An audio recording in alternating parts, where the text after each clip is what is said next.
Ahí va. Buenas. ¿Se ve? ¿Se escucha? Vamos a juntar la virome. Hola, hola. ¿Cómo están? Qué bueno que ya se van conectando. ¿Se escucha bien? ¿Me ven bien? Ustedes dirán.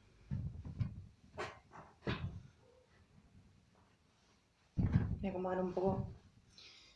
Que justo... Hola. Les cuento que estaba por empezar el vivo y se me cayó todo, así que tuve que juntarlo así medio de las corridas. Y bueno, ya espero que para la próxima semana, que voy a estar un poco más instalada, no tenga que andar poniendo un celular arriba de 3 cosas. Bien, me alegro que se vea y se escuche bien. Bueno, vamos a tomarnos un ratito mientras van ingresando el resto. Y de paso, vamos a, si les parece, aprovechar un poco para evacuar cualquier cuestión de dudas, cosas en relación a la materia, a la regularidad, a las novedades que hubo al respecto. No sé si quieren que lo conversemos, si están al tanto. Si no.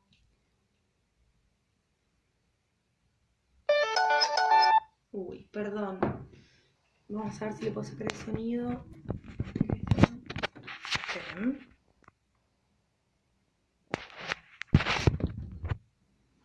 Ahora voy a intentar que no se caiga. Bueno, ya les digo que vamos a intentar que no se caiga. Hoy vamos a estar con una cuestión muy artesanal, les pido disculpas, pero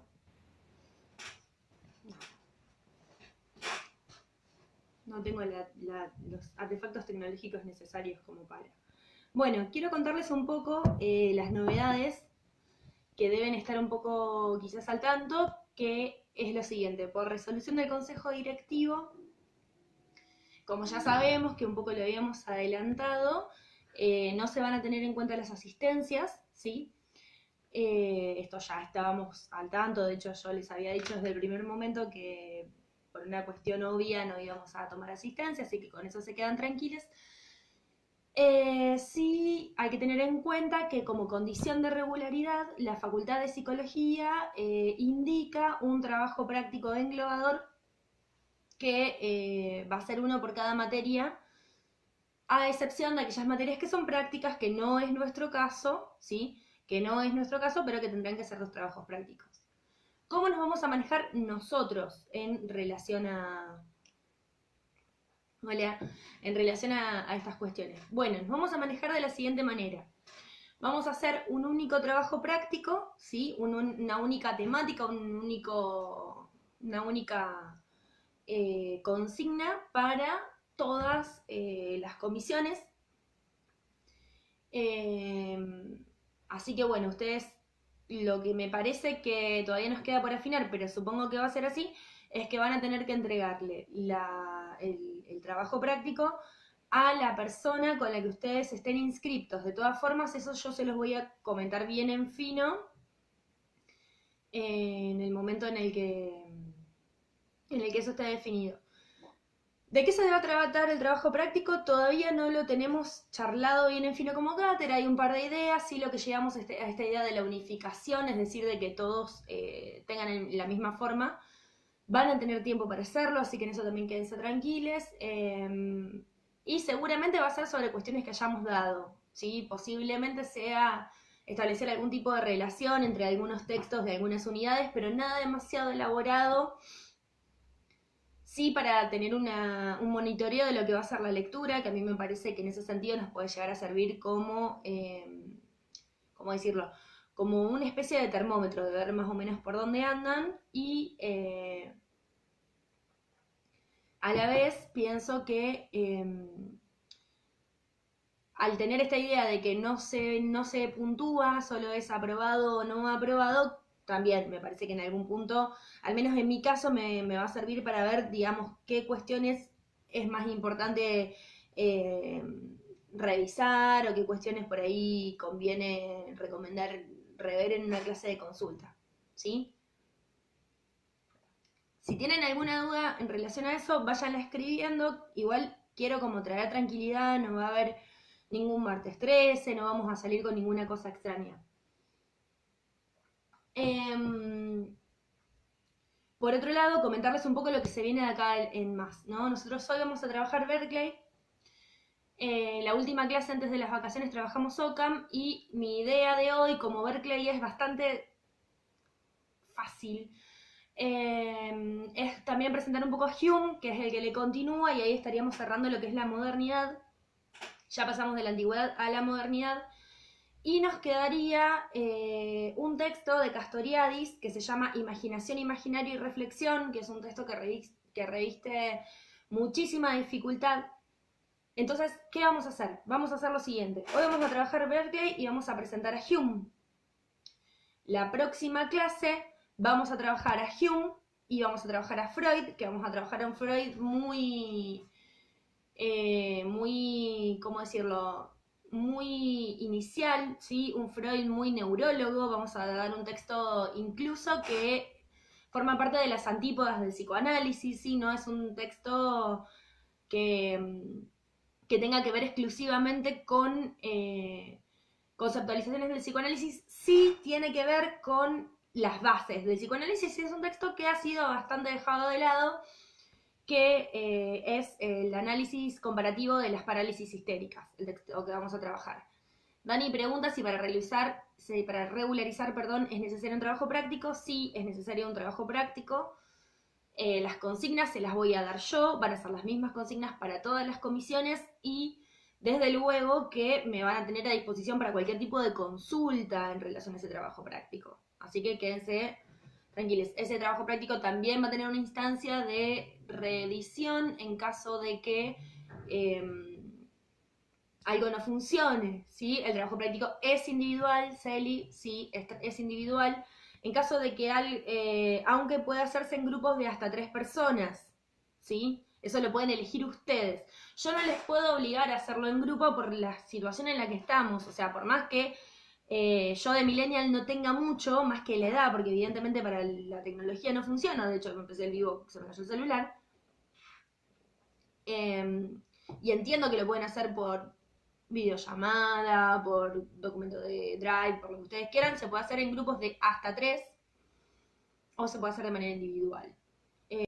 De todas formas, eso, insisto, que es algo que terminemos de afinar dentro de muy poco y ahí les voy a dar bien cuáles son los requisitos, cuáles son las cosas que vamos a solicitarles como a la manera de una consigna. Sí, lo más probable es que no se trate de consignas específicas, sino que les propongamos algún tipo de relación entre varios textos. No te puedo decir cuándo se entrega Delphi porque básicamente todavía no sabemos cuándo se les vamos a dar, pero es muy probable que sea para octubre. ¿Sí? Nuestra idea es, afinar cuanto antes la temática de lo que se les va a pedir como para poder pasárselos. De todas formas, tranquilicémonos, porque hoy es 30 de julio, o sea que falta un montón, recién estamos iniciando el segundo cuatrimestre, pero nuestra idea como cátedra es que esto coincida temporalmente, cuando hablo de temporal hablo de fechas, más o menos con las fechas de los segundos parciales, ¿sí? Nazarena pregunta si la promoción ya la sacaron. Sí, la promoción no va a correr para lo que es este año por una cuestión de nada. Por una cuestión básica que es que no hay forma en la que yo los pueda puntuar. No hay forma en la que les pueda tomar asistencia, no hay forma en la que los pueda puntuar y evaluar porque no vamos a tomar un examen de manera virtual, no me parece. O sea, si estamos diciendo que estos son acompañamientos a la lectura, no tiene mucho sentido que yo los evalúe. Más allá de que haya otros espacios que sí lo hagan y que no vengan al caso. De nada, Nazarena. Así que bueno, más o menos esas son las novedades. Todavía no tengo ningún tipo de novedades acerca de la posibilidad de que en un momento se comentó, del protocolo para ir a rendir a la facultad de materias. Eso no lo sabemos. Y también hay una cuestión que circuló, al menos en otras comisiones de consulta, en relación a aquellos y aquellas estudiantes que planteaban esto de la condicionalidad, ¿no? O sea, al no tener la posibilidad de haber rendido en la última mesa de marzo, ni tampoco en la mesa de mayo, porque pandemia, esas personas que tengan esas dudas en relación a la condicionalidad, es decir, que no tengan rendida la materia anterior o correlativa a historia de la psicología para el cursado, tienen que evacuar esas dudas con Secretaría Estudiantil, ¿sí? Se comunican con ellos. Yo creo que no va a haber muchos problemas, pero supongo yo, María Tucat, no me lo dijo nadie, que van a tener que cumplir algún tipo de requisito, no sé, enviar alguna carta o algo así. Por otro lado, bueno, comentarles que nosotros venimos en una dinámica que está muy buena, digamos, hemos avanzado muchísimo en lo que es la materia, lo cual por un lado me pone muy contenta porque eso significa que estamos pudiendo trabajar, pero por otro lado me genera algunas dudas en términos de que a veces me da la sensación de que no hay tanto ida y vuelta. Con esto no quiero que se sientan demandades a tener que preguntar todo el tiempo, pero sí me parece muy importante que ustedes me puedan frenar cuando ven que yo me acelero o cuando ven que se pierden dentro de lo que les estoy explicando, porque yo lo único que veo ahora es mi cara y digamos, lo que ustedes me van comentando. Así que por favor, ante cualquier duda, me frenan, me preguntan, volvemos y también nos quedó una cuestión pendiente, ya con esto cierro toda la presentación de hoy, que es que habíamos dicho la posibilidad de hacer una clase de consulta grupal en relación a las dudas que pudiera haber. En ese sentido, eso está disponible en un horario que no sea el horario de la comisión para no restarnos tiempo acá. En todo caso, si lo quieren hacer, lo tiran por el WhatsApp y lo acordamos por ahí y nos sentamos un día y lo charlamos y sacamos todas las dudas que tengan. Eso ténganlo en cuenta como algo disponible porque yo no estoy haciendo horarios de consulta ahora. Hicimos un par de veces que nos conectábamos, pero a pedido particular de profe no entendí esto, entonces nos conectábamos, pero está la disponibilidad de poder hacerlo. Silvia dice, nosotros presentamos ese trabajo y estamos en caso de aprobarlo. Sería como regular. ¿Y eso qué significaría en estas condiciones académicas? No entiendo bien tu pregunta, Silvia, supongo que viene por este lado. A ver, quedarían como alumnos regulares en condiciones de rendir el final, ¿sí? El final es con todo el programa, entra todo el programa en el final. Lo digo porque en años anteriores, por ahí, en realidad en años anteriores seguía entrando todo el programa, pasó una vez, hace muchos años atrás, creo que en el 2015, que hubo una seguidilla muy grande de paros y unas complicaciones en términos del dictado de clases que no se llegó a dar una unidad y por lo tanto no se tomó en el examen, pero eso generalmente aplica para diciembre. En este caso, como en las últimas reuniones de cátedra virtual que hicimos, llegamos a la conclusión de que había muchas cosas que las estábamos avanzando, definimos que el examen final va a ser de todo el programa. De todas formas, yo insisto, para traerles un poco de tranquilidad, porque por ahí parece como que les estoy tirando con una bazuca, y espero que no quede así, que cualquier duda que ustedes tengan, me avisan, nos reunimos ahora, más adelante, cuando vayan a rendir. Yo no tengo problema, mis horarios a veces son medios, entre comillas, enquilombados, pero no hay problema, le hacemos un horario, nos juntamos, sacamos todas las dudas que tengan y seguimos adelante. De una, Elisa, podemos hacer un meet, eso para no restarnos tiempo ahora, lo aclaramos por WhatsApp, ponemos un día, ponemos una hora, nos juntamos, nos tomamos unos mates y charlamos. Y sacamos todas las dudas que ustedes tengan, digamos, a mí eso no me representa ningún tipo de problema, al contrario, yo estoy, digamos, para acompañarles a ustedes y es mi trabajo. Bien, me parece que no me quedó nada por trasladarles. Una cuestión más en relación a la unidad 3, que es la siguiente. En la unidad 3 ustedes tienen la cuestión de modernidad, que es la que estamos trabajando, un texto de Castoriadis que está perdido en la unidad 3, pero que lo vamos a recuperar después de Freud, que es el que yo les decía, imaginación, imaginaria y reflexión. Y después aparece toda esta cuestión de los pensadores un poco más actuales, ¿no? Que está André Green, la tesis de Beso, Y en la tesis de Beso se recupera a André Grimm y se recupera también algunas ideas sobre Guy Legoffé, que trabaja en la idea de la representación. Bien,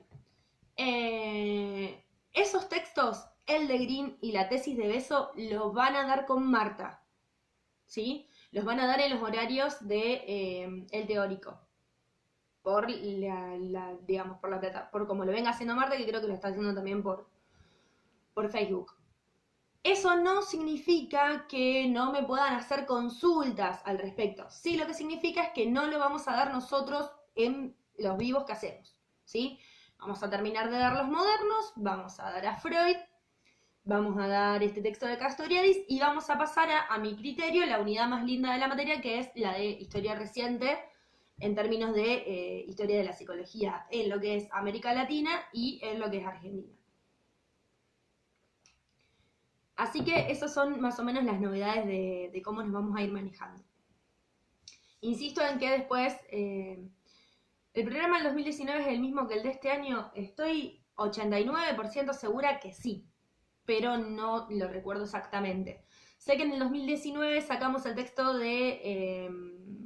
sí, porque en el 2019 sacamos el texto de Legoffé, porque era un texto demasiado elevado por ahí, y sumamos a los modernos, que antes no estaban. Así que sí, creo que sí.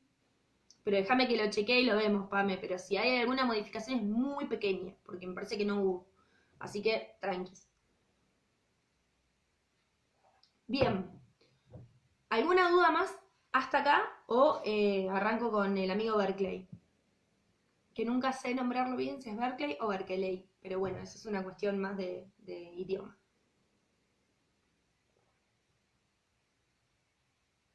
Bueno, comenzamos entonces.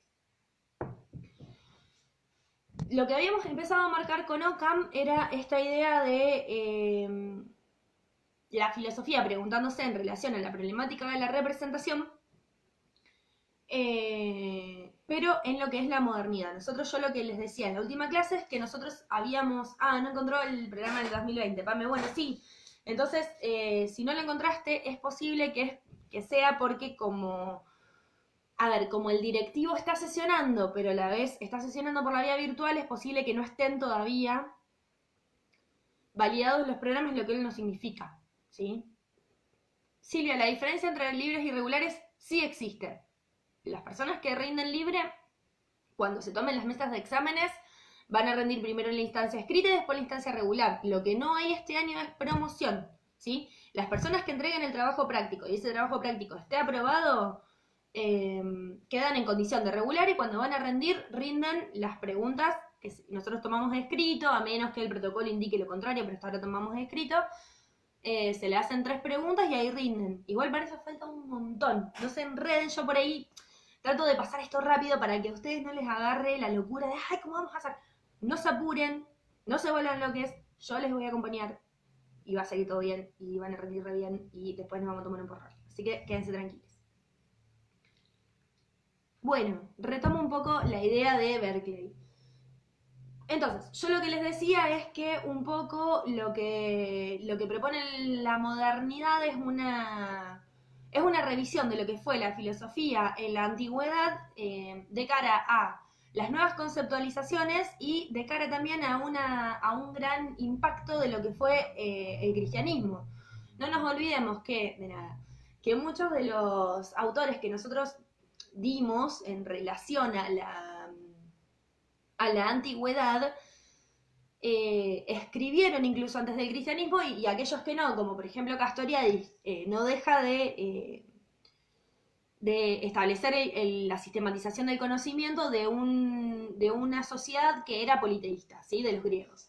Entonces, ¿qué pasa cuando, que es un poco eso, ¿no? Lo que subyace a esta idea? Por un lado, la pregunta por la representación y por otro lado, la pregunta por qué pasa cuando estas formas de sistematización del conocimiento son analizadas a la luz de lo divino. Bueno, tenemos pensadores que proponen esto, como pasaba con Occam, que lo vimos un poquito más dentro de lo que es el catolicismo un poco más revolucionario. Recordarán que yo les decía que fue una persona que fue enjuiciado por herejía, que fue obligado a formarse, que medio como que se salvó por el hecho de estar en el seno de la iglesia. Berkeley no va a tomar mucha distancia de la iglesia, al contrario, digamos, Dios va a ser un poco el garante de su proceso de conocimiento, pero lo novedoso de estos autores es que si bien Dios está ubicado dentro de esta idea de garantizar el proceso de conocimiento, de garantizar el cómo conocemos, el qué conocemos y de qué manera, lo hacen desde una lógica científica, ¿sí?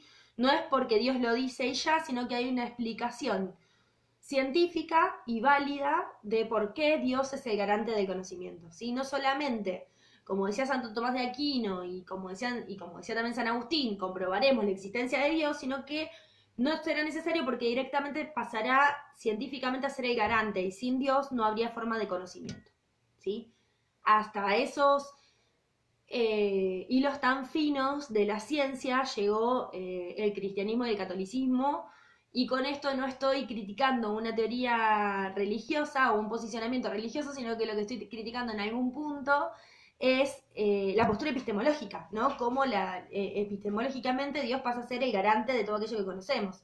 Algo radicalmente novedoso que no pasaba con el politeísmo. Digo, cuando nosotros veíamos antropogenia y autocreación, ¿qué decíamos? Que sí, que en la antropogenia hay algo del orden de la creación divina del hombre, que nada le es propio, sino que todo le ha sido dado, pero una vez que se le dio todo fue como al mundo, fíjate qué haces con todo esto que te dimos.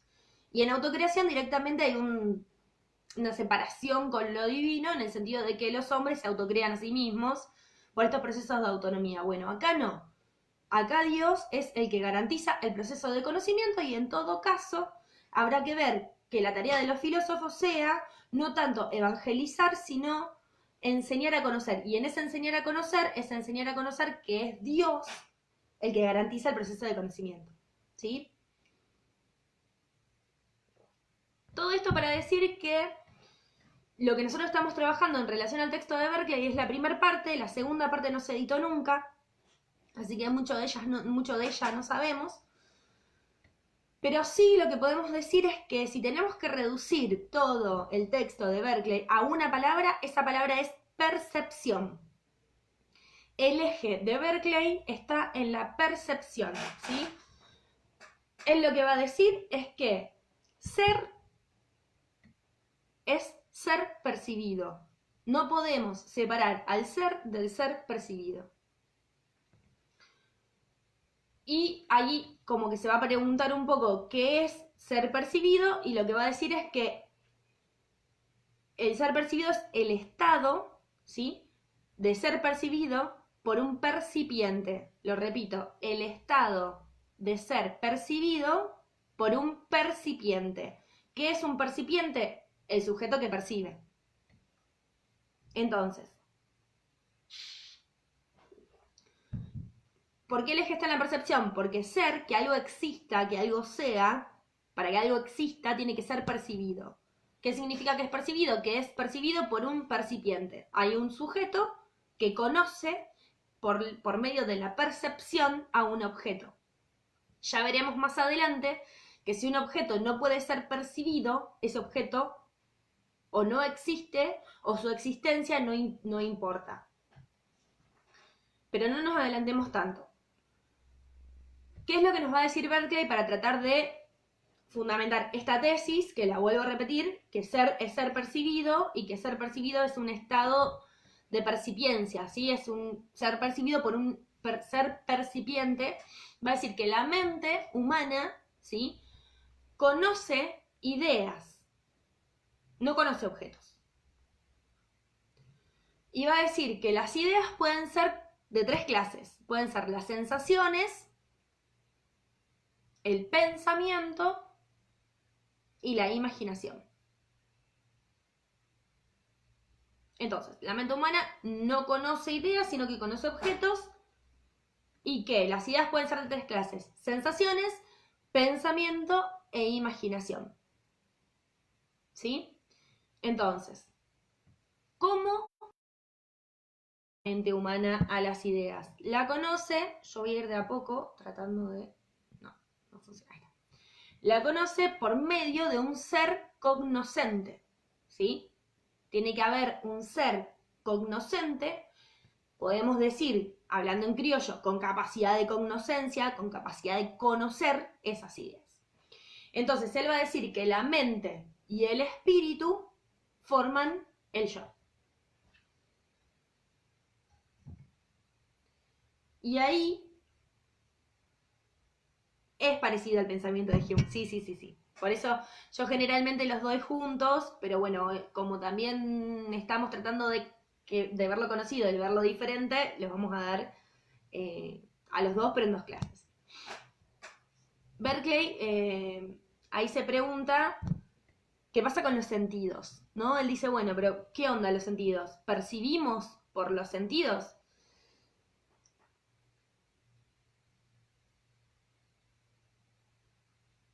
Perdón, Melanie dice si la mente humana no conoce ideas sino objetos o al revés. Sí, puedo repetir, vamos a retomar. Él entonces pone el eje en la percepción y él dice que la percepción es que ser es ser percibido, ¿no? Entonces, ¿qué es ser percibido? Ser percibido es un estado de ser percibido por un percipiente, él lo dice así. Entonces él dice que la mente humana conoce ideas, no conoce objetos, ¿sí? Conoce ideas, la idea que yo tengo del objeto. Pero yo esto, el mate, no lo conoce la mente. La mente conoce la idea que tiene de ese objeto. Entonces él dice, bueno, hay tres tipos de ideas: la sensación, el pensamiento y la imaginación. ¿Sí? Ahora, estas ideas que conoce la mente humana, las conoce porque las conoce un ser cognoscente, ¿sí? María, que es un ser cognoscente por medio de su mente, conoce la idea de mate y puede figurarse que es un mate, y a partir de ahí, ya lo vamos a ver un poquito más adelante, el mate existe. Y ahí es donde dice, bueno, ¿qué es un ser cognoscente? Es mente y espíritu, ¿sí? Eso da como resultado, eso lo digo yo, el yo. Mente, espíritu, yo. Ahí es donde Berkeley se pregunta qué pasa con los sentidos, en esto que ustedes me dicen, ¿no? ¿Cómo? ¿Cómo que no conoce objetos? Bueno, él dice, ¿pero nosotros percibimos por los sentidos? Se lo pregunta. Entonces él dice que, de nuevo, solo percibimos nuestras sensaciones o nuestras ideas. No nos olvidemos que hace un toquecín dijimos que las sensaciones son parte de las ideas. Entonces él dice que las ideas no existen, sino se perciben. Traducido, la condición sine qua non para que una idea exista es que sea percibida. Entonces, el objeto existe. Y él ahí dice, el objeto existe si es percibido por mí o por otro percipiente. ¿Sí? El objeto existe si yo lo puedo percibir o si otro ser lo puede percibir. Y ahí es donde él dice, bueno, pero si el objeto existe porque alguien lo percibe, y si yo solo percibo en relación a las ideas, o sea, si yo solo conozco en relación a las ideas, él dice, ¿se puede percibir algo por fuera de los percipientes? Es decir, ¿puedo yo percibir algo sin que haya alguien que lo esté percibiendo? Sin que haya un ser percipiente. Y él dice que no. ¿Por qué? Porque entonces, si fuera algo que se percibe por fuera del percibiente, lo que se estaría percibiendo es una copia. Y las copias solo se dan entre ideas. ¿Qué quiero decir con esto? Me voy a detener un segundo y ustedes, si tienen alguna duda, me la van a ir escribiendo para tratar de desarrollar esto. El objeto, para que exista, tiene que ser percibido. Si yo no lo percibo, el objeto no existe. Ahora, ¿puede existir algo sin que nadie lo perciba? Entonces él dice, no, porque lo que existiría sería una copia de la idea de alguien más, ¿sí? No existiría el objeto, existiría una copia de una idea que alguien me ha dado. Yo solo conozco lo que percibo. Entonces, lo único que existe es lo que percibo. Porque ¿cómo me doy cuenta que algo existe si yo no lo estoy percibiendo? ¿Se entiende?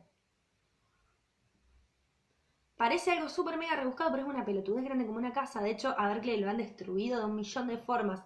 Para que nos demos una idea, si nosotros fuéramos berkeleylianos al mango, digamos, acérrimos y ortodoxos, lo que podríamos decir es que, por ejemplo, no podemos dar cuenta de que existen los límites del universo porque nadie los puede percibir. ¿Sí? No podemos dar cuenta de que existen cosas hasta que esas cosas son percibidas. No podemos dar cuenta de que existían los dinosaurios hasta que aparecieron los huesos. Cuando aparecieron los huesos, pudimos probar la existencia de los dinosaurios. ¿Por qué? Porque los huesos son la evidencia física de la existencia de seres anteriores a la humanidad. No, porque a partir de que yo percibí los huesos, los conocí. Y a partir de que los conocí, eso existe. Si yo no lo hubiera percibido, no hay forma de establecer su existencia. Sí, es lo que dice Delphi. Es fácil, aunque un poco trabalenguas con el percibido y el percipiente. Son palabras de Berkeley, digamos, es importantísimo que ustedes las puedan incorporar en términos de las palabras de Berkeley, pero traten, en todo caso, podemos decir que el objeto percibido y el ser percipiente, ¿sí? Entonces, hasta acá es un poco lo que plantea Berkeley a grandes rasgos. Y acá ya empieza con toda esta cuestión de el pelearse con otros. De hecho, ustedes al final del texto van a tener un montón de críticas que le han hecho a Berkeley. Pero bueno, él empieza primero metiéndose con Locke. Vieron que también Occam en algún punto se la daba a Locke. Es como que era como medio el filósofo de la época y todo el mundo le daba con un caño de algún modo. A ver, Locke plantea la existencia de cualidades primarias y de cualidades secundarias. Las cualidades primarias de los objetos son la extensión, ¿sí? Lo que se extiende, la forma del objeto, el movimiento del objeto, la solidez del objeto y el número. Entonces, la extensión, ¿sí? Todo lo que se extiende, la forma, ¿sí? El movimiento, la solidez y el número. Yo lo que puedo decir es que este objeto tiene 10 centímetros de extenso, tiene forma de Darth Vader, tiene un movimiento que es que se puede situar de un lugar a otro, es único y es sólido, ¿sí? Si yo lo tiro al piso, se rompe. Entonces, Locke lo que plantea es que estas cualidades, las vuelvo a repetir, extensión, forma, movimiento, solidez y número, existen sin que yo las perciba. ¿Sí? Locke eso plantea, que esas cualidades primarias existen sin que se perciban. Berkeley lo que va a decir es que no es así, que las cualidades primarias no pueden existir sin ser percibidas por la sencilla razón de que nada que no se perciba existe. ¿Sí? Para que algo exista, es condición que se pueda percibir. Entonces él va a decir que las ideas primarias, dame un segundo, existen en la mente del percipiente, pero que no se pueden concebir separadas de las secundarias, que son las cualidades como los colores, los sabores, lo táctil, o sea, si está frío, si está caliente. Eso no se puede, los olores, no se pueden percibir separadas unas de otras. Yo no puedo percibir separado la extensión de este mate sin percibir que está caliente. sin percibir su olor, sin percibir su sabor. Entonces él dice que las primarias no se pueden pensar separadas de las secundarias y que las secundarias solo existen en la mente, ¿sí? Yo solo me doy cuenta que esto está caliente cuando en mi mente lo percibo como algo que está caliente y ahí retiro la mano o lo que fuere. En relación al número, que es algo que le podría generar un poco más de problemas a Berkeley, lo que él dice es que, y lo soluciona muy fácil, él dice el número es relativo. Por lo tanto, el número existe en la mente. Ahí lo repito. El número existe en la mente en el sentido de que es relativo a otros números y a otras cantidades. Esto es 1 porque esto es 2. ¿Se entiende? Entonces, vuelvo. Locke divide a las cualidades de los objetos en dos cualidades. Las cualidades primarias y las cualidades secundarias. Las cualidades primarias son intrínsecas al objeto, ¿sí? Son extensión, forma, movimiento, solidez y número. Y Locke dice, esas cualidades primarias pueden existir sin que yo las perciba. Después están las cualidades secundarias, que son, para que ustedes las puedan pensar un poco más fácil, las que están asociadas a los sentidos. Forma, color, sabor, temperatura, etc. Entonces, lo primero que le dice Berkeley es, todo bien con lo que vos estás diciendo, Locke, pero que nada que no se perciba existe, ¿sí? Por lo tanto, no existe ninguna cualidad fuera de la percepción. Eso es lo primero que le pone.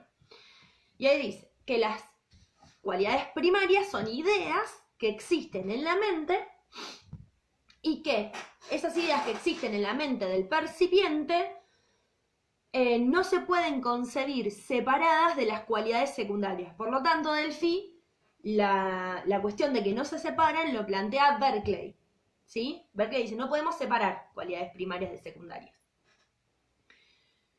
Y ambas solo existen en la mente. En relación a los números, Berkeley le va a dar otra vuelta a la situación y va a decir que los números solamente existen si son percibidos porque son relativos a otra cosa, ¿sí?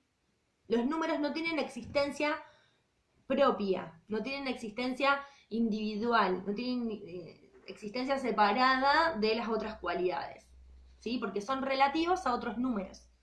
Pero yo para saber que uno es uno, de hecho, ¿vieron cuando los pibitos empiezan la escuela, que empiezan con las cuestiones concretas? Entonces dice 1, 2, 3. Si yo tengo 3 y le saco 1, ¿cuántos me quedan? 2. Eso es lo que dice Berkeley. Todo es relativo, ¿sí? Es imposible separar una cualidad de la otra. Y ahí es donde él llega a una clave. Berkeley llega a una clave muy importante, que es que las cualidades, ¿sí?, de los sentidos son mentales. Son mentales las cualidades. Él dice, la unidad es una idea que es abstracta. La unidad.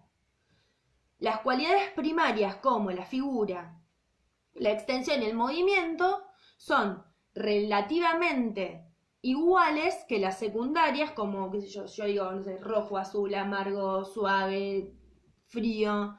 ¿Por qué? Porque todas dependen del punto de vista del observador. Algo está caliente desde mi punto de vista, a lo mejor desde el de ustedes no, ¿sí? Algo está unificado desde mi punto de vista, a lo mejor desde el de ustedes no. Eso es lo que está diciendo Berkeley. Que las cualidades de los sentidos son mentales, que todas dependen del punto de vista del observador y que por lo tanto las cualidades primarias y secundarias son relativamente iguales. No habría por qué separarlas tanto como las separa Locke. Entonces, acá tenemos, para dar un pasito más, la posibilidad de decir que Berkeley plantea un idealismo, ¿sí?, porque está todo basado en las ideas, pero es un idealismo que es epistemológico, no es ontológico, no es un idealismo referido al hombre. Es un idealismo referido a lo epistemológico. ¿Por qué? Porque es imposible, dice Berkeley, que cualquier color, cualquier extensión, cualquier cantidad exista en un sujeto no pensante. Sin la mente, dice Berkeley, no hay posibilidad de conocer los objetos. Por lo tanto, los objetos no existen.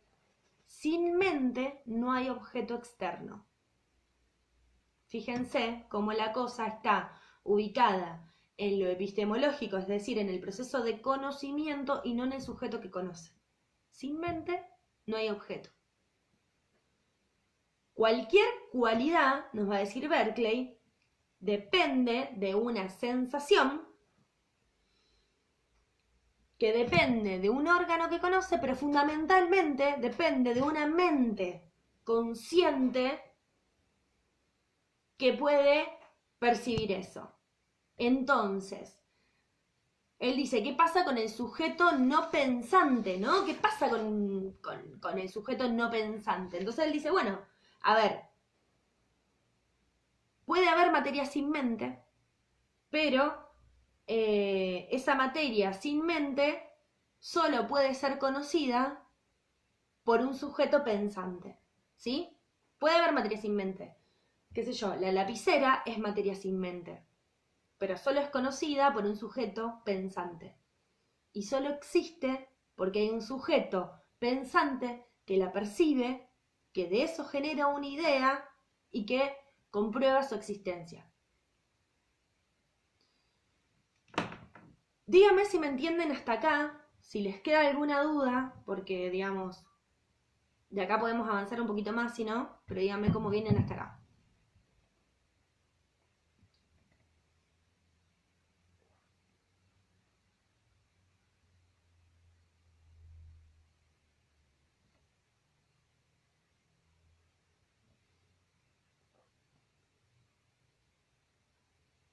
¿Se entiende más o menos?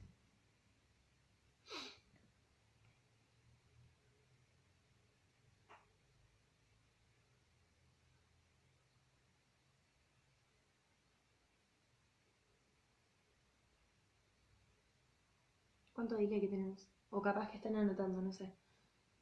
Bien, ahí me va llegando, que se entiende bien.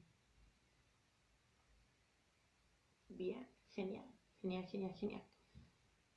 El punto de vista es un punto de vista tipo antropocéntrico. A ver, por un lado podemos decir que sí, Elisa, porque él coloca el eje en el sujeto cognoscente, pero más que antropocéntrico, a mí me gustaría decir que es un punto de vista mental. ¿Sí? Es un punto de vista idealista, de las ideas. Por eso su idealismo no es antropológico o ontológico, es epistemológico. El idealismo se basa en que la mente es la que conoce, no tanto el hombre, ¿sí? Puede haber otros seres cognoscentes. Obviamente esto no lo dice Berkeley, lo decimos hoy nosotros varios siglos después. No nos olvidemos que para el cristianismo el universo se termina en la Tierra y el universo gira alrededor de la Tierra. Bien, genial que van enganchando, para que ahí me perdí. Una sola duda, lo de los números no existen por sí mismos, sino porque hay un otro. Sí, Berkeley en realidad no es que dice que los números no existen por sí mismos, dice que los números son relativos. ¿Sí? Son cualidades de los objetos que percibo, pero son relativos. Entonces, ¿por qué son relativos? Pues son relativos unos a otros. Yo sé que es el 1, o yo sé que es el 2 porque conozco el 1. ¿Sí? Sé que 3 es 1 más 1 más 1 o 2 más 1. Incluso los medios, digo, yo sé que 1 es medio más medio. Pero no es que los números son, espérate que quiero ver bien cómo era, no es que los números son que existen porque hay un otro, sino que los números existen en el sentido de lo relativo. Bueno, a partir de acá, Berkeley ya habiendo planteado un poco lo que es la base de su modo de conocimiento y de su epistemología y de que la cuestión va a pasar por un idealismo, va a pasar por la percepción y que esa es la condición de conocimiento, lo que va a decir es, bueno, vamos a desmenuzar lo que acabo de decir y vamos a plantear qué es la sustancia material. Entonces dice, bueno, ¿qué es la sustancia material? Él va a decir que la materia es sustancia material. ¿Sí? La materia es sustancia material en dos sentidos. Por un lado, en el sentido del ser en general, en el sentido de lo incomprensible y de lo abstracto, pero por otro lado, en el sentido del sustrato por accidente. Accidente en el sentido que lo veíamos un poco con Aristóteles. A ver, la extensión, la figura, la forma, pero de manera inusual, ¿sí? ¿Por qué? Porque puede ser que sea sustrato por accidente de una manera insensata, porque las cualidades sensibles no existen por fuera de la mente. Entonces, la sustancia material, lo primero que podemos decir es que para ver que la sustancia material es la materia, ¿sí? Toda sustancia material toda materia es sustancia material, y que puede serlo en dos sentidos. Por un lado, en el sentido general, en el sentido de lo incomprensible y de lo abstracto, incluso eso es sustancia material, pero por otro lado en el sentido del accidente, en aquellas extensiones, figuras y formas a las que yo no les puedo dar explicación porque son insensatas, pero que como las cualidades sensibles existen dentro de la mente, pueden ser conocidas, ¿sí? Una vez que él establece que toda materia es sustancia material, él va a decir, perfecto, o sea, ahora todo se vuelve más fácil, porque ahora él se puede preguntar cómo conozco a los objetos externos, ¿sí? Cómo se produce el conocimiento de los objetos externos. Y él va a decir que puede pasar, y fíjense que acá parece que el loco se va a contradecir, pero no se contradice porque era re zorro. Él dice, puede pasar que sustancias materiales existan por fuera de la mente. Cuando él dice por fuera, quiere decir que existan sin una mente que las perciba. ¿Sí? Él dice, puede pasar que las sustancias materiales existan por fuera de la mente. Entonces dice, bueno, ¿cómo puedo saber yo que algo existe si está fuera de la mente? Puede pasar que, no sé, hoy más temprano yo les daba el ejemplo de los límites del universo. Puede pasar que en ese momento, en un universo finito, que marcaba esto, y la Tierra el centro del universo, y las estrellas y el Sol girando alrededor de ella, puede pasar que haya que haya una parte de la materia del universo que yo no la conozca. Bueno, sí, puede pasar. Puede estar por fuera de la mente de una, puede. Pero ¿cómo puedo yo saber de eso? Entonces, sí, si yo les pregunto, ¿puede existir para Berkeley materia fuera de fuera de la mente, fuera de la percepción? Sí, pero como yo no puedo saber de ella, no puedo comprobar que existe. ¿Sí? Entonces él dice, el conocimiento se da a través de los sentidos, pero es un conocimiento de los sentidos y no de las cosas que no son percibidas. ¿Sí? Es un conocimiento. Lo que yo conozco a través de los sentidos es lo que me informan los sentidos, pero no de las cosas que no percibo. O sea, yo conozco todo lo que mis sentidos me dicen sobre este mate, volviendo al ejemplo de hoy. ¿Sí? Conozco su textura, su temperatura, su sabor, su color, su imagen, conozco su aroma, pero no puedo conocer nada que no perciba de este mate. Si hay algo que se escapa a mi percepción, yo no lo puedo conocer. ¿Sí? De la misma manera que en el conocimiento a través de la razón, la razón a mí no me garantiza que no haya objetos, que existan objetos que yo no percibo. No hay forma de que la razón me garantice que existen objetos que yo no percibo. Entonces Berkeley dice, bueno, puede pasar con los sueños y con las fantasías. Él dice, sí, está bien. Los sueños y las fantasías tienen ideas que no corresponden a objetos, ¿sí? Yo cuando sueño tengo ideas que no corresponden a lo mejor a objetos, porque mezclo cosas, porque en un momento estoy en un lugar y en otro momento estoy en otro, porque la fantasía le puede dar lugar a múltiples cosas, pero él dice, pero esos objetos conocidos son necesarios para que se formen esos sueños y esas fantasías. ¿Se acuerdan cuando nosotros con Aristóteles pensábamos en estas imaginaciones y decíamos de la actividad combinatoria? Bueno, ¿qué combino? Cosas que conozco. Si combino cosas que conozco, combino cosas que percibí. Entonces, aunque hubiese cuerpos que son externos a la percepción, yo no los conozco. No puedo comprobar que están. Incluso los que supongo que están por fuera de la percepción se basan en la percepción de otros objetos que ya conozco. Si yo digo, no, lo que pasa es que existe un multiverso en el que hay otra persona como yo dando otra clase, pero de otro modo, yo, bueno, digo, a ver, existe un multiverso porque yo conozco que hay un universo donde hay otra persona que como yo, porque me conozco dando una clase, porque conozco lo que hago, pero todo lo que yo supongo está sostenido por percepciones que están dadas de antemano. Entonces, si hubiera algo que yo no puedo percibir y que no puedo conocer, ¿cómo sé que existe? No hay forma. ¿Se entiende? Porque parece como enredado, pero también es bastante sencillo. Díganme si me engancharon hasta ahí para dar un paso más y ya estamos como muy atravesando más de la mitad del texto. Así que díganme cómo vienen hasta acá, si se entiende lo que acabo de plantear en términos de que algo exista sin ser percibido y cómo eso está relacionado con la idea de los... Berkeley predijo los universos paralelos.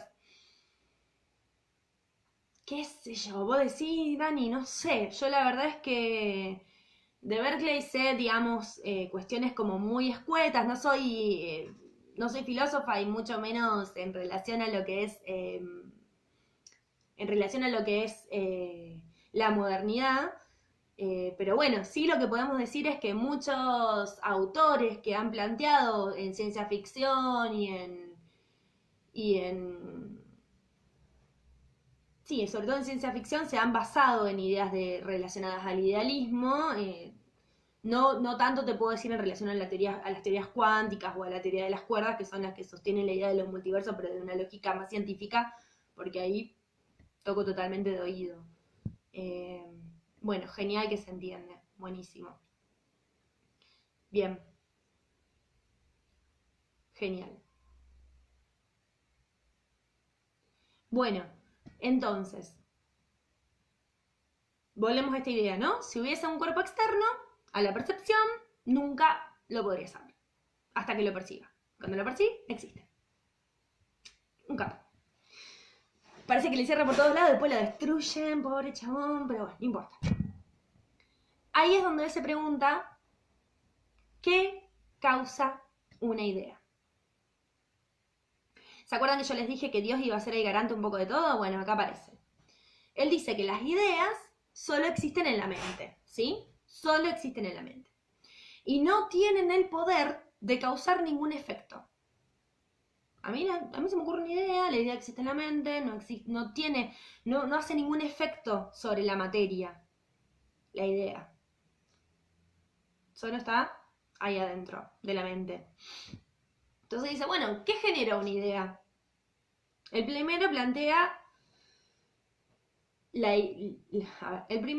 hipótesis, si se quiere, de que la idea está generada por la no idea. ¿Sí? Él dice, bueno, idea, no idea, como algo contrapuesto. Él dice que la idea tiene una sustancia inmaterial, y que esa sustancia inmaterial que tiene la idea es el espíritu. ¿Qué es un espíritu para Berkeley? Es un ser simple, indiviso, es decir, que no se divide, activo ¿sí? Y del que solo puedo percibir sus efectos. El espíritu entonces es un ser simple, indiviso, activo, del que solo percibo sus efectos. Solo sé que existe el espíritu porque percibo sus efectos. ¿Qué son sus efectos? El entendimiento y la voluntad.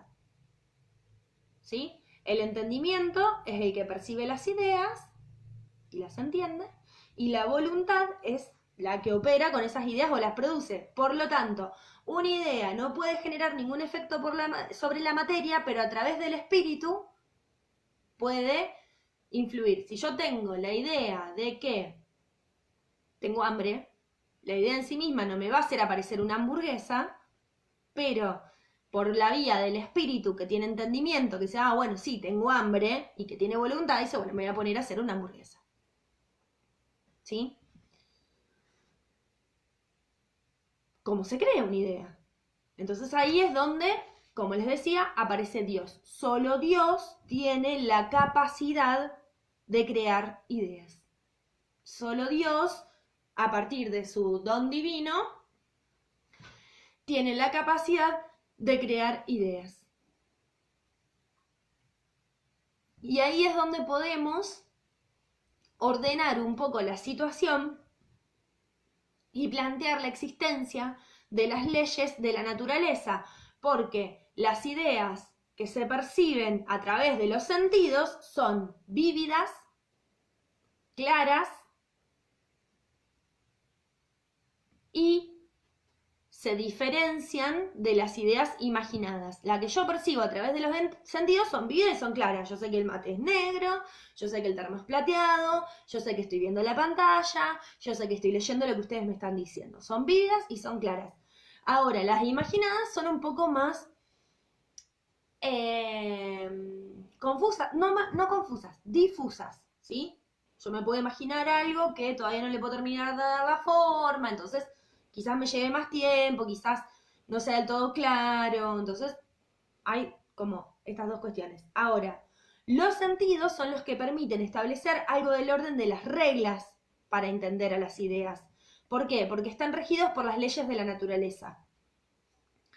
Las leyes de la naturaleza, que están íntimamente ligadas a Dios, ahí vuelvo, Julia, termino la idea y la retomo. Las leyes de la naturaleza que están íntimamente ligadas a Dios, que es el creador de toda la naturaleza, están establecidas, ¿sí? Y son la causa primera para Berkeley. Las leyes de la naturaleza son la causa primera. ¿Por qué? Porque hay un espíritu que gobierna, ¿sí? Y que cuya voluntad constituye las leyes de la naturaleza, y ese espíritu es nada más y nada menos que Dios. Entonces, vuelvo, las ideas percibidas a través de los sentidos son más vívidas y más claras. En cambio, las ideas imaginadas, son ideas que son más difusas. Él dice que los sentidos y las ideas que vienen de los sentidos son las que nos permiten establecer reglas, porque están sujetos a las leyes de la naturaleza. Las leyes de la naturaleza, sí, están establecidas y son la causa primera. Ahí vuelvo, Luciana. Porque hay un espíritu que gobierna todo, cuya voluntad constituye las leyes de la naturaleza, y ese espíritu es nada más y nada menos que Dios. Voy a volver un poco a la idea de Dios para retomar todo esto que acabo de decir junto, para que nos quede un poco más esquemático, ¿sí? Entonces, él dice, ¿qué causa una idea? Él dice que las ideas existen solo en la mente y que no tienen ninguna capacidad de generar ningún efecto sobre la materia. La idea que está en la mente no puede hacer absolutamente nada sobre la materia, no la puede modificar, no la puede alterar, que después con Freud vamos a ver que nada que ver, o sea que si bien Freud no habla de mente, habla de representación, no tiene nada que ver. O sea, Freud dice de hecho que las parálisis histéricas se dan sin ningún tipo de trauma en el sentido orgánico, sino que el trauma es justamente psíquico, por lo tanto sí, algo del orden de la representación puede afectar la materia. Berkeley dice que no. ¿Qué dice? que las ideas solamente existen en la mente y que no tienen el poder de crear ningún efecto sobre la materia. Pero ¿qué genera una idea? Entonces él dice, bueno, hay una no idea, esa no idea está dada por una sustancia inmaterial que es el espíritu. El espíritu para Berkeley es un ser indiviso, se lo anotan, indiviso, simple y activo, ¿sí? Del que solo podemos conocer sus efectos. El espíritu es un ser indiviso, simple y activo del que solo podemos conocer sus efectos, que son principalmente dos. Por un lado, el entendimiento y por otro lado, la voluntad. El entendimiento del espíritu es el que me permite percibir las ideas y la voluntad del espíritu es la que me permite hacer algo con esas ideas. Y ahí él va a decir, bueno, solo Dios es el que puede crear una idea, ¿sí? Para argumentar esto, se mete con las leyes de la naturaleza y dice que las ideas que se perciben a través de los sentidos son vívidas y claras, ¿sí? Son más vívidas y claras que las que percibo a través de las que yo imagino, no de las que percibo a través de la imaginación, de las que yo imagino. ¿Por qué? Porque esos sentidos están sometidos a reglas que son las leyes de la naturaleza y que esas reglas, que son las leyes de la naturaleza, están establecidas por una causa primaria que es el espíritu que gobierna todo lo que sucede en la naturaleza y cuya voluntad constituye las leyes de la naturaleza, que ese espíritu es Dios. Por lo tanto, podemos establecer una gran diferenciación entre ideas fuertes e ideas débiles. Las ideas fuertes son las cosas reales, ¿sí? Son las que vienen de los sentidos y las ideas débiles son las que son copia de las ideas fuertes, que podríamos decir que son las que vienen de la imaginación y de la creación del percipiente. Pero tanto las ideas fuertes como las ideas débiles solamente existen en la mente del percipiente. Y nosotros podemos atrevernos a decir que solamente existen porque alguien las está percibiendo con su mente. Hasta acá es Berkeley. Así de fácil. Ser es ser percibido, nada existe que no se perciba, todo se percibe por la vía de la mente, ¿sí? La mente está, es la única que nos permite conocer. Puede haber algo que esté por fuera de lo que la mente puede conocer, pero no hay forma de comprobar que ese algo exista, porque no hay nadie para percibirlo. Lo que sostiene las ideas es Dios, porque justamente las ideas se conocen por la vía del espíritu, que decíamos que tiene esto de la voluntad y el entendimiento. Las ideas solamente pueden ser creadas por Dios porque se perciben a través de los sentidos o de la imaginación. Decíamos que los sentidos son vívidos y claros, o también conocidos como ideas fuertes, ¿sí? Que están sujetos a reglas, que son las leyes de la naturaleza, que son invariables. No nos olvidemos que en la modernidad las leyes de la naturaleza son invariables. Por lo tanto, si son invariables, tiene que haber algo que las mantenga en esta invariabilidad. Y ese algo que las mantiene en esta invariabilidad es el espíritu supremo que las gobierna y que las constituye de esa manera. Hay un Dios que las ha establecido de esa manera, que serán así para siempre, y que lo único que puede ser es conocidas. Por lo tanto, las ideas fuertes son las que vienen de los sentidos y las ideas débiles son las que vienen de la imaginación o de la creación del ser percipiente. Eso que acabo de hacer en este último momento es un pequeñísimo resumen muy escueto de lo que es Berkeley. Lo que sí me interesa, acá Cecilia dice que se le cortó. Decime, Ceci, dónde se te cortó para que retomemos. Y mientras tanto, díganme si hay alguna duda. Si no hay ninguna duda, me tomo unos pequeños minutos son menos 20, para presentar a Hume. Así, el próximo encuentro, hacemos Hume y Freud.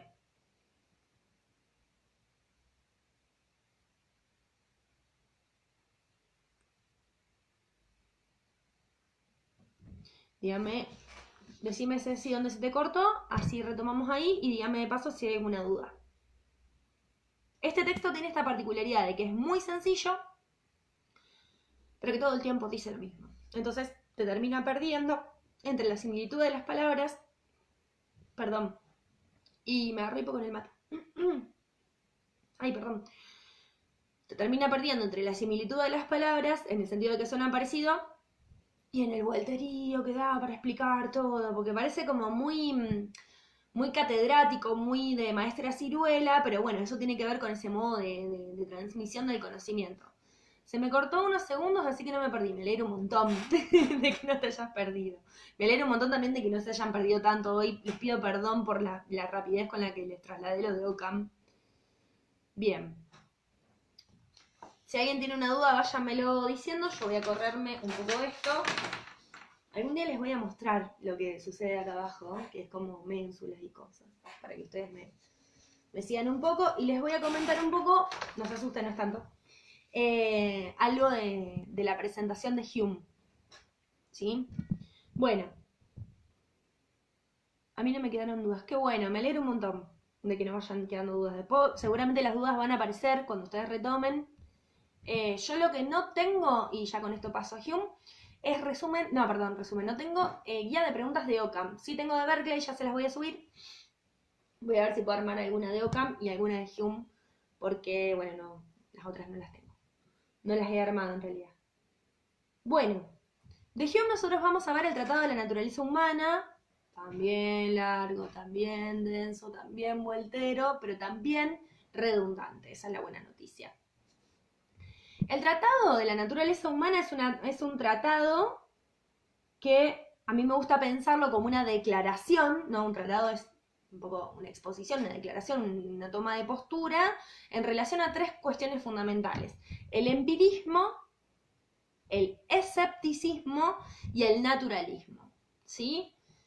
Va a ser como un poco, estas tres patas van a ser lo que sostiene el tratado de Hume. De nuevo, empirismo, escepticismo y racionalismo, y naturalismo, empirismo, escepticismo y naturalismo.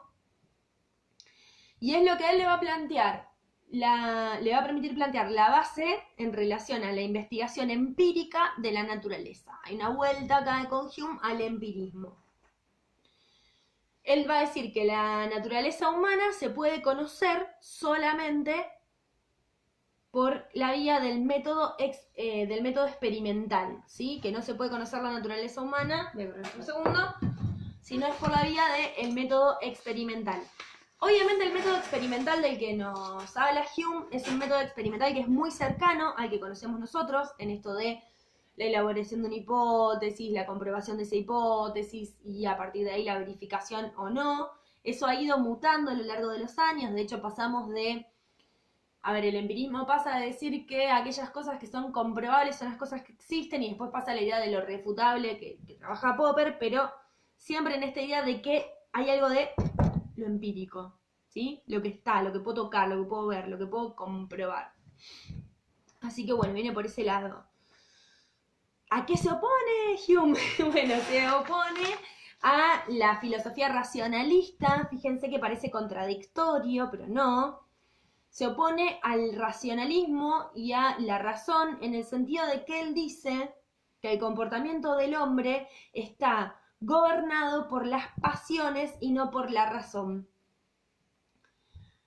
Y ahí es donde vamos a introducir un poco lo que es el problema de la inducción y vamos a decir que, a ver, Hume dice, la inducción, el método inductivo, esto de que a partir de una cosa yo puedo inducir lo que sigue, ¿no? Es decir, a partir de una causa puedo inducir el efecto, está justificada por la razón. ¿Sí? A partir de un cierto razonamiento yo puedo plantear que tal causa dará tal efecto, ¿sí? Ya sea por contigüidad, ya sea por, que se lo vamos a ver bien en fino la semana que viene, pero a partir de una contigüidad en el tiempo, ¿sí? Porque llueve, crecen las plantas, a partir de una prioridad en el tiempo de la causa en relación al efecto, es decir, porque primero llueve después crecen las plantas, o a partir de una conjunción constante, ¿sí? De que la causa da lugar al efecto, a partir de que llueve de plantas. Pero Hume lo que dice es, a ver, esta cuestión entre causa y efecto propia de la inducción solamente es explicable a partir de la razón, a partir de que hay un racionamiento que eso lo plantea, ¿no? Entonces él dice que en realidad lo que hay es una fe en la inducción, una fe en que a partir de que yo conozco una causa puedo establecer un efecto. Pero si hablamos de fe, hablamos de que nos acostumbramos, hay algo del orden de la costumbre, de la moral, que sostiene la razón. Entonces, Hume ahí lo que va a hacer es decir, paren, yo lo que defiendo es la descripción emotivista, es decir, de las emociones y la moralidad. Y ahí va a decir que la razón es y solo debe ser esclava de las pasiones. El tratado, por lo tanto, lo que podemos decir nosotros hoy, desde el siglo XXI, mirando para atrás, es que es el fundador de las ciencias cognitivas. ¿Sí?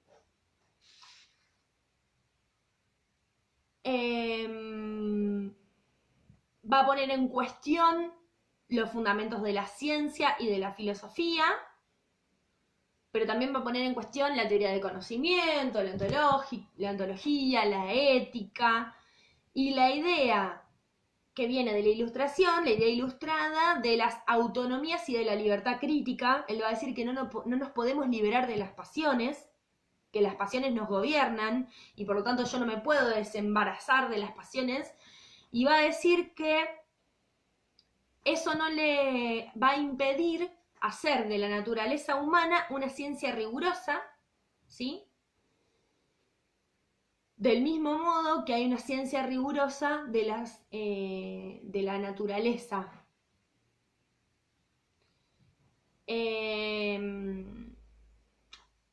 La estrategia que él va a seguir para lograr esto es abstenerse estrictamente de la experiencia, por eso es escéptico, y el método va a tener que seguir un modelo que está inspirado por científicos anteriores, por ejemplo, Bacon y Galileo.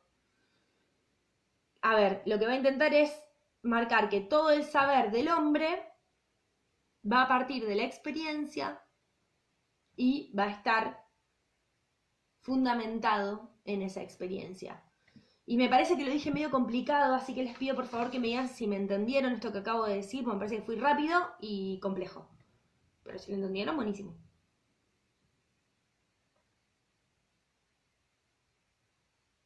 Ustedes dirán, a mí ya me frío el mate. Vamos a ver la hora mientras tanto. Estamos bien, ya estamos para terminar.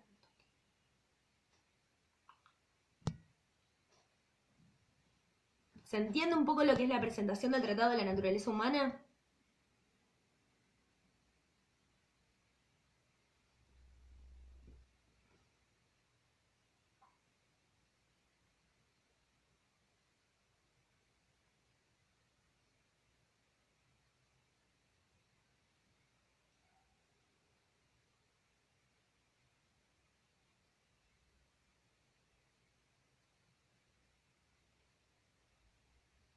No entiendo, critica el racionalismo porque el hombre está gobernado por las pasiones y no por la razón, pero después dice que la razón solo debe ser esclava de las pasiones. Claro,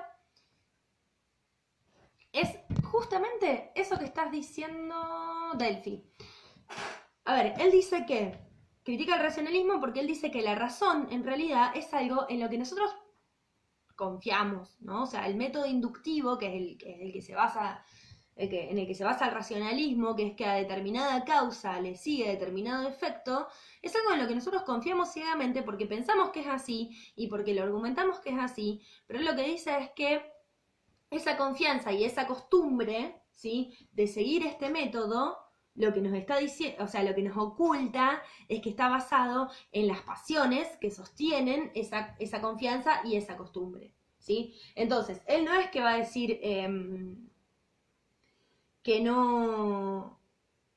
O sea, lo que va a decir es, por un lado, que la razón no es la respuesta a todo, y por otro lado lo que va a decir fundamentalmente es que no nos podemos desembarazar de las pasiones. Él va a tener una descripción mucho más emotivista, mucho más relacionada a la emoción y a la moral incluso. Iba a decir que la razón es esclava de las pasiones. Incluso lo que podemos decir nosotros, siguiéndole un poco a Hume, es que sin la capacidad o más que sin la capacidad, sin la motivación que nos dan las pasiones, no hay forma de conocer por la vía de la razón. Yo no puedo desembarazarme, no puedo desentenderme de las pasiones, y por eso yo les decía antes que el tratado era un poco la fundación de las ciencias cognitivas. Las ciencias cognitivas, si bien plantean que el conocimiento está basado, ligado al mentalismo y está basado en relación o sea, el conocimiento del hombre está basado en relación al cómo conocemos, las ciencias cognitivas en ningún momento se entienden de la motivación, de todo lo que está quizás más ligado, no me quiero ir por las ramas, pero digo, de esta cuestión de laburar la capacidad, el poder hacer, el darle para adelante. Esto que hoy, por ejemplo, se ha tergiversado muchísimo en lo que es el coaching. ¿Se entiende un poco a lo que voy? O sea, no es que él niega la existencia de la razón, sí lo que sostiene es que la razón está supeditada a la pasión. Y es a partir de las pasiones que podemos establecer algo del orden de la razón que nos llevará a saber algo, incluso por la vía inductiva. Lo que él le está criticando, hablando mal y pronto, a los filósofos racionalistas es: chicos, ustedes dejaron de lado la pasión, te dejaron de lado las pasiones humanas, y sin las pasiones humanas no hay razonamiento posible, ¿no?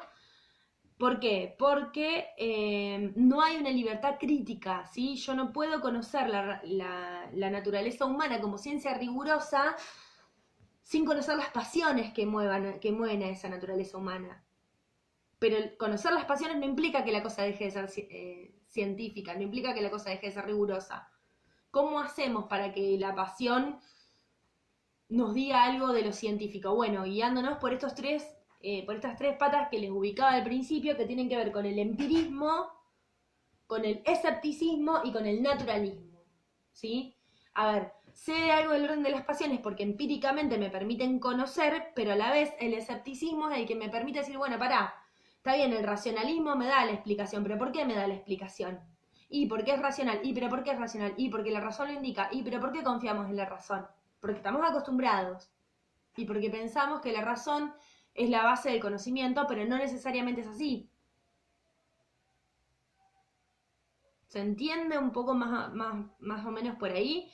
De todas formas, obviamente en el próximo encuentro lo vamos a dividir bien, vamos a ver la idea de causalidad, vamos a ver un poco qué son las percepciones, las impresiones y las ideas para Hume. Eso no nos apuremos, pero bueno. Ay, sí, te puedo repetir lo último, Melanie, pero no sé qué es lo último. Porque no sé si me la escribiste ahora o en relación a qué.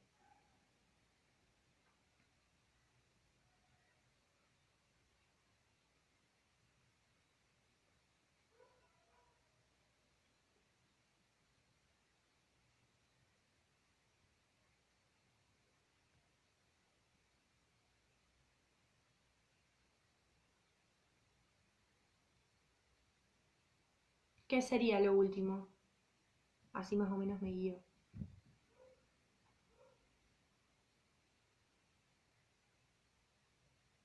Genial, que van entendiendo bien.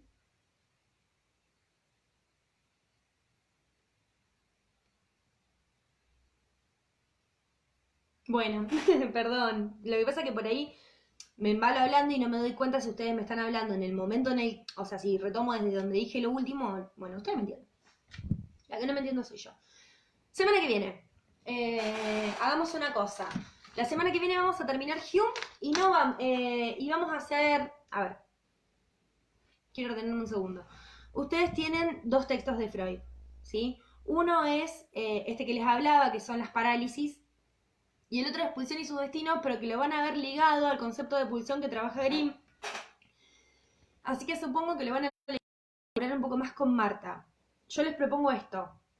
Semana que viene terminamos Hume y en vez de ir a Freud, vamos a Castoriadis, ¿sí? A ver, parece que les voy a dar, sí, hay un montón de trazo. Parece que les voy a dar un montón para leer, pero no se vuelvan locos, ¿sí? Lean el Tratado de la Naturaleza Humana y de Castoriadis, de Imaginación, Imaginario y Reflexión, que es un texto que es muy difícil. Vamos a tratar de ver cuestiones ligadas a la imaginación, que ya las trabajamos un poco cuando dimos a Aristóteles. ¿Se acuerdan que cuando yo les di a Aristóteles les planteaba esta idea de la imaginación primaria y la imaginación secundaria? Entonces vamos a dar Hume, vamos a presentar la cuestión de la imaginación, posiblemente no lo terminemos el próximo jueves y lo tengamos que continuar, pero así podemos enganchar con Freud. Y ahí ya cerraríamos la unidad 3. Entonces, próximo jueves, Tratado de la Naturaleza Humana, Imaginación, Imaginario y Reflexión. Las personas que vienen con la lectura al día me van a querer matar, no me maten, ¿sí? En todo caso, lean el Tratado de la Naturaleza Humana, inicien con Imaginación, Imaginario y Reflexión, y ahí sí nos vamos a tomar un tiempito, posiblemente, insisto, sea como un poco del jueves que viene y un poco del jueves siguiente. Y el otro jueves, o sea, dentro de 15 días, haríamos el cierre de Castoriadis y Freud. Que en realidad les voy a ser sincera, yo les tendría que haber dado lo de Castoriadis después que vimos a Aristóteles, pero este año quise seguir, no sé por qué, el programa y la verdad que voy a intentar con todas mis fuerzas que esto no les haga embrollo. ¿Sí? Bueno, ¿alguna duda hasta acá? Y si no, ya cortamos y se van a comer o a hacer las cosas que les gusten hacer. Y me escriben por la vía de el WhatsApp si quieren que hagamos una revisión de lo que fue la primera parte del año.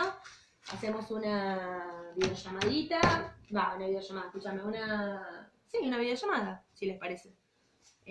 Hacemos una videollamada por Meet o por Zoom o por donde quieran y ahí sacamos todas las dudas. ¿Dudas, comentarios, preguntas? Me encanta de cuando aparecen los me importa, aparece un corazoncito volando por el aire. Bueno, perfecto. Bueno, gente, nos vemos el jueves que viene. Nos hablamos por WhatsApp para organizar la clase de consulta y todas las clases de consulta que ustedes necesitan me las piden y les damos un lugar. Les mando un beso grande, cuídense mucho, tengan en cuenta que estamos con circulación comunitaria, así que nada, es un momento muy importante para cuidarse y nos vemos. Un beso grandotísimo, cuídense. De nada, muchísimas gracias a todos ustedes y a todas ustedes.